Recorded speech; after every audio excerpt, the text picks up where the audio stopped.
So the X5 is dead in the parking lot. Key fob does not work. I had to remove the key on the side of it, pop that out in order to unlock the driver door. I can't get any of the other doors unlocked, minus the passenger. I was able to get my fingers on that to pop it out, but the back ones are just too low.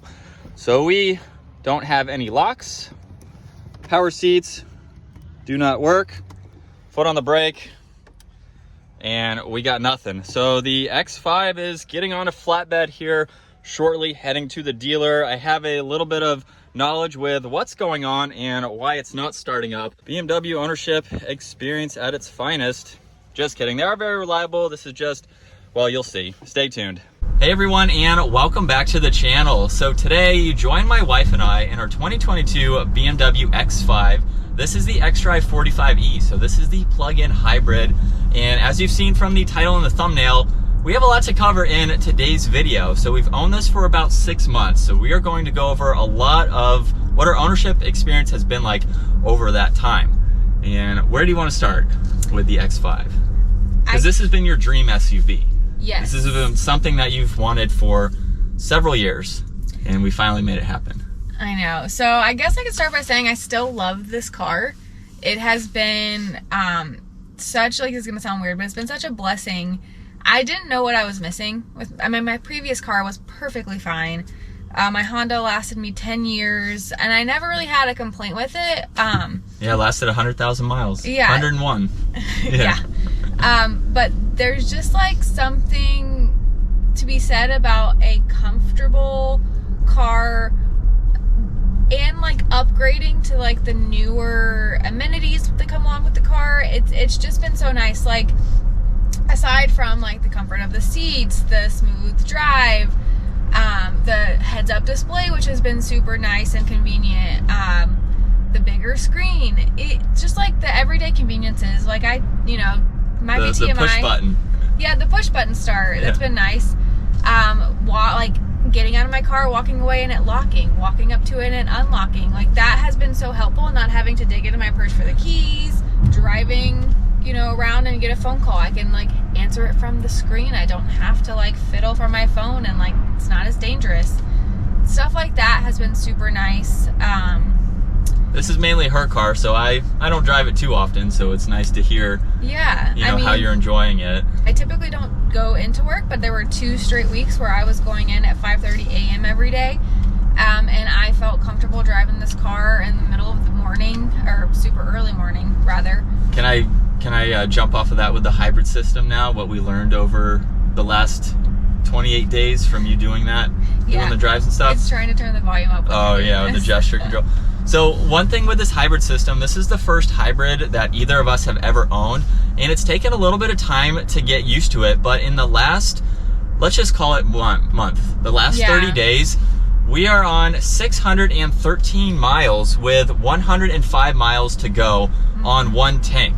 So about 30 days ago, we filled this up. We wanted to make sure for the 2 weeks of driving she was doing, I didn't want to have her having to fill up at the distances she was away from home. So we filled it up, and we are still on that same tank. Now, in those 30 days, I would say that we charged this overnight probably a good 25 of those days. No? I would say we charged it at least half. But I wouldn't say we charged it 25 of the 30. Okay. I would say half. So at least half, and with this, the EV range is only about 30 or so miles. So it can charge overnight with a normal 3-prong outlet, the charger that we have. And so I think we've been able to kind of learn that obviously the EV system is a good assistance, but if you keep it charged, we haven't seen any increase in our power bill or anything, because it's not a full EV, so you're not having to sit there and charge, 200 some miles. So we haven't seen an increase in that, but the fact that we're at let's just call it 615 miles, that's about 33.5 mpg for the last 600 some miles. So for this heavy SUV, averaging over 30 miles to the gallon is pretty impressive. One of the things we lucked out on with me driving those 2 weeks is most of the driving was highway. True. And it charges best on highway, so I think we got the dual hit there from the EV battery, because we charged it at night before, but then even though I was using some mileage, it was also charging itself. Right. So there were days where when I was driving where I didn't really even touch the gas that often, which was very helpful in that sense too. Things that I like about this, and the main reason that I wanted to go with this is, since I sold my Tacoma, she wanted a different SUV. I wanted to make sure I got an SUV that could tow.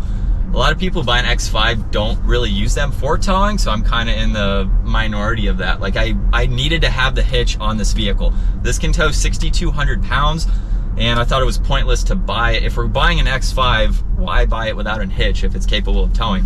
So that's my biggest reasoning with it. I like the fact that it can tow. Aside from that, it's just a really nice luxury-focused SUV to drive. I drive so many of them for the review videos that we make that before I even met her, an X5 was something that I wanted. I never needed an SUV for myself, but she loves SUVs, and so it kind of worked out that when she was like, I want an X5, I was like, perfect. I don't even have to go research. I know, aside from the hybrid system, which was new to me. I love the Apple CarPlay.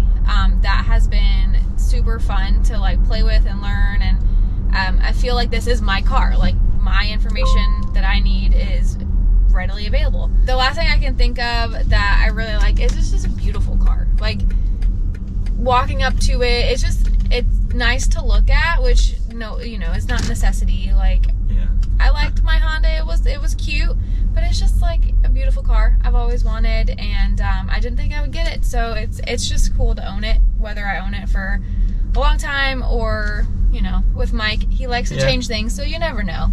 Well, but I'm enjoying it. Based on some things that we don't like about it, we'll see how long we own it. Now let's move on to some things that we don't necessarily like about this X5, and I'll let you start because I'm trying to think about some that I just don't know. Okay. Honestly, there's not a ton I don't like, but there are some things that I would definitely change. The first thing that I would probably change is the rearview mirrors. Wait, no, not the rearview. The side mirrors, sorry. Because they're just tiny, and in my CRV they were a lot bigger. I could see more. It was a little more comfortable.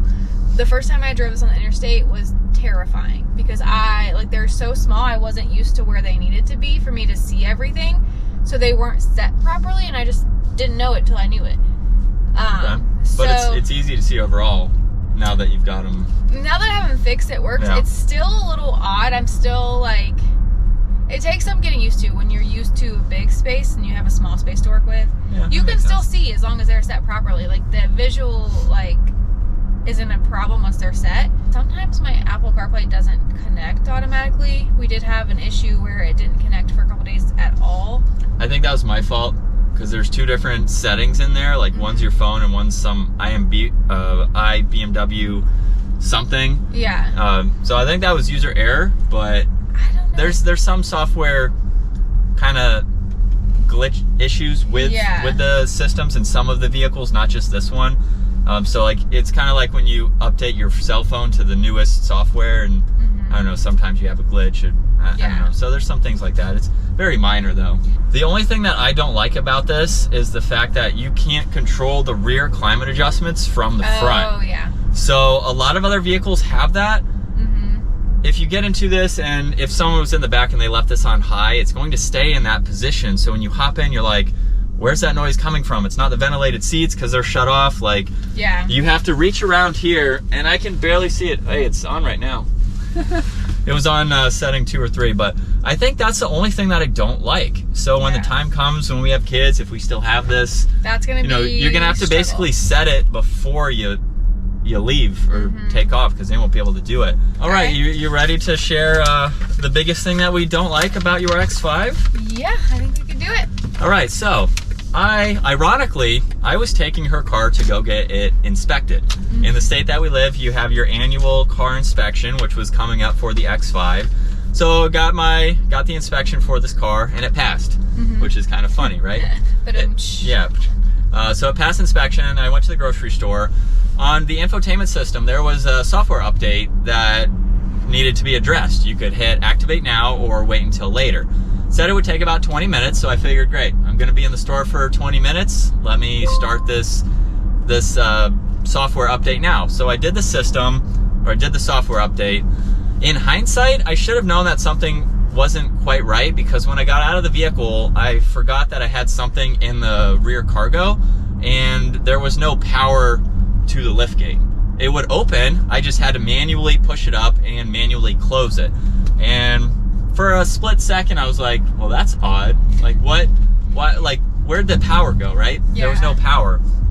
So I went to the store, did my thing, came out about 25-30 minutes later, and I walked up to the vehicle, and like she mentioned earlier, I have it set where when the key fob gets in proximity, everything unlocks, even the mirrors fold out. And so I walked up to the vehicle, nothing happened. I was like, well, that's odd. I got the key fob out, nothing worked. So I had to spend about 5-10 minutes to figure out how to insert the manual turn key on the driver door. Got the driver door opened and started to mess with a few things. The power locks didn't work, so I couldn't unlock any of the doors. I had a whole cart of items that I wanted to put in the back, so that didn't happen. Power seats did not work. More importantly, the car didn't turn on. Yeah. I had no electronics, no power, no accessories, nothing. BMW was dead in the parking lot. And so obviously that's a big concern, right? You just did the software update, and you know, I'm stuck. There's nothing to do. There's mechanically I can't do anything. So I'm trying to figure out, is the battery dead? Did somehow the software update kill the hybrid battery or the battery itself? And so I started making phone calls. First phone call I made was to her dad. He builds the X5s, a lot of the BMW SUVs. So he was talking me through kind of just some, I don't even know, troubleshooting issues that we could do, something that he had never heard of. Yeah. Which was, you know, interesting. They build how many a day? Like, rare for him not to know like an issue that can happen where they're like building. He works in rework, so you know, it gets built and then he tests it out to find the issue. So he knows every possible issue. Right. And, or you would think. And this yes, but this was something he had never heard of. So what we were trying to do is try to figure out, do I need to jump the car? Do I need to try to figure out something with the battery? With the hybrid model, the actual car battery is located in the very back. And so in order for me to do that, I had to climb through here. I had to fold the back seats down from the front because I couldn't get the rear doors to open. I couldn't get the liftgate to open either. So I'm working back here in like 4 feet of space. Yeah. The battery's located underneath the floor. So I was popping things out using the keys that I had on my key ring, since I didn't have any tools with me, trying to figure that out. Finally figured out that that wasn't the right thing to do. We didn't want to try to jump start the car or do anything like that. So it was kind of a waste, but you know, something to try to troubleshoot and figure out. I didn't want to mess with any of the electronics or just do anything more serious at the time than what I thought it could be. Yeah. And so I eventually got on the phone with BMW Roadside Assistance, which was a really good experience. I honestly didn't even remember that we had the roadside assistance because I do everything myself. If we had a flat or something, I would have called her to come get me. We'd take the tire off, you know, go to the store, fix it, put it back on, go home. Like I wouldn't be calling AAA or anything like that. So the roadside assistance was new for me, but they were very helpful in actually diagnosing the car remotely. So I could give them my VIN. They could actually see what the car was doing, which was amazing to see. So I had a little bit more information, not quite a lot, but I had a better understanding of the car was getting on a flatbed, which is the thumbnail that you see for this video. So I at least knew that the car was going to get towed. I could pick the dealership, of course, that I wanted it to go to, so that was a lot more comforting as well. The only downside to that was I was in the parking lot for 5 hours. Yeah. There was no way for her to really come pick me up with the distance that I was away from home. It was tricky because from my experience, you know, I got the phone call, I'm working, and he's like, well, I'm just going to sit and see, like, I'm going to wait a certain amount of time, which I forget who told you to wait a certain amount of time to see if it, like, your dad said wait about a half hour, so I might have interrupted the system. Yeah. Oh, that's another thing, too. Usually the car will tell you, if you've interrupted the system, it'll say, do you want to pause, start over later, something like that. Usually there's electronics that tell you information like that, and so we didn't have any of that. So like letting it kind of set was another troubleshooting idea. Yeah, I think in hindsight, like, you don't know what's going on, so troubleshooting makes sense, like waiting to see if something happens. But, you know, in hindsight, nothing worked. Like, right. I've had car batteries die before. Keep going straight. You can still unlock the car with the key fob when the car battery dies. Like, those things should not stop working if it's a car battery issue. That's why my first instinct was, okay, that system update killed the car. It killed the electronics because nothing worked. Like, so anyway, that's just my 2 cents of it. But to make sure he's doing everything he can to figure out what's going on, he did troubleshoot, and I think that on top of waiting on a tow truck is what cost you 5 hours. I have the invoice for the work and the issues that happened with our X5. They wrote down, you know, basically everything I told them about the vehicle dying, the remote software programming, things like that. First up, what they had to do is they had to install a special emergency axle release tool on the rear wheels. If you don't know, this is an X-Drive, so this is all-wheel drive. When the battery dies, when it's in, for lack of a better term, limp mode, it defaults to rear-wheel drive. So this actually had freely spinning front wheels, which allowed them to get onto the tow truck. But in order for them to move it around the dealer, whatever they had to do, they had to break those tools on the rear axle to freely move the vehicle. So they actually had to replace both of the rear bolts with whatever they did. They conducted a recharge on the vehicle as well, so they did have to recharge the full hybrid system. Did some diagnostic testing as well as software updating. There were no head unit fault codes with the head unit. They did some more programming and software updating. Basically just did like what an IT person would do on a computer.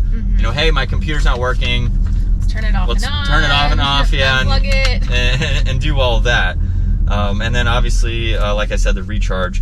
So that was basically a majority of the work, and that was pretty much the issue with the X5. While it was in there, they also did the oil change too. They did a brake fluid flush out as well, which was awesome because I was actually getting ready to do all of that.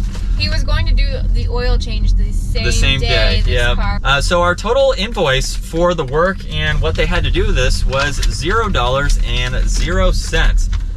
It was a lot of frustration, of course, but that was under warranty, and our car still has about 3 or 4 years worth of warranty, and that is why I would recommend, if you buy a BMW, definitely have it under warranty. I should have asked how much that would have cost to do a software update out of warranty. I'm sure it would have been a couple $100 or maybe even more than that.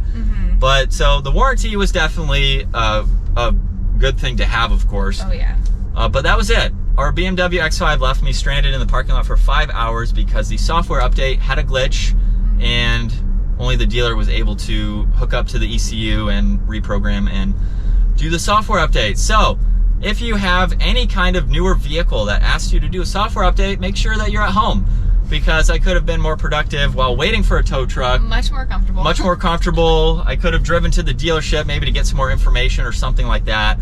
And I could have gone on with my life basically while coordinating the tow truck and everything like that. Yeah. So definitely. What I was told as well is the hybrid systems have a little bit more of an issue with the software updates and things like that, but hopefully they've seen this only happen once with the hybrids. Like once for each car. Like once for each car. So it doesn't keep happening. Right. So for this hybrid, hopefully that was it. Hopefully. A couple of other things to point out, just lessons that we learned along the way. Like Mike had mentioned, it's under warranty. That's super important, especially in my opinion with an EV like this. It's still new technology, and it's expensive to fix. So yeah, our personal opinion is that we will not keep this car past warranty. It will be traded in for something with a warranty, because we don't want to be on the hook to fix something that expensive and that new. They're still working out the kinks. So we would wait to like keep a car for a much longer time when that's a little more, you know, like fleshed out. Yeah, or we might just go to a normal 40i without the hybrid system, which is fine too. Because if we own that out of warranty, I'm not too concerned about that, because there's things that I can work on that a little bit more. And we don't have the hybrid battery technology that I can't do. as much work as I can do on cars, the hybrid is not something that I really need to dive in or tackle. It's just too dangerous with like the possibility The of voltage and all that, and just like the knowledge base behind it. Yeah. The other thing is I had mentioned Mike was going to do the oil change, so just make sure you also know what you have with the car, because they did the oil change for free because it was under 36,000 the miles. maintenance plan, yep, Yeah. they covered that. So make sure you check on that if you are similar to Mike, where you can do Right here, yeah. where you can do your own oil change. I mean, if you can get it done for free, that means you're not paying for the oil. So, and you're not taking up your time. But I think that's it Yeah. for our 6-month update on the X5. I'm not gonna let that kind of ruin the vibe with this car. No. It's just something minor. It was very inconvenient. Luckily, I didn't have a lot scheduled for the day, so it worked out. That was kind of a relaxing time off day for me that turned into a different kind of project. But yeah, that's our 6-month update for the X5, and yeah, maybe we'll have some other updates, some other things to share at some point. yeah. But I highly recommend the car, even with that software glitch. As long as you're under warranty, and as long as you don't update the car unless you're home, that's a good lesson there. Yeah, I highly recommend. I love this car. I think that if you can afford it and it's something you're interested in, go for it. we hope you all enjoyed today's update for the X5. If you did, give it a huge thumbs up. Consider smashing that subscribe button so you stay up to date on our daily uploads. We might not have too much more content on the X5. It just depends on any video ideas or anything that we have, but we have plenty more content that you can stay tuned for. And we will see you all in the next video. Bye, guys.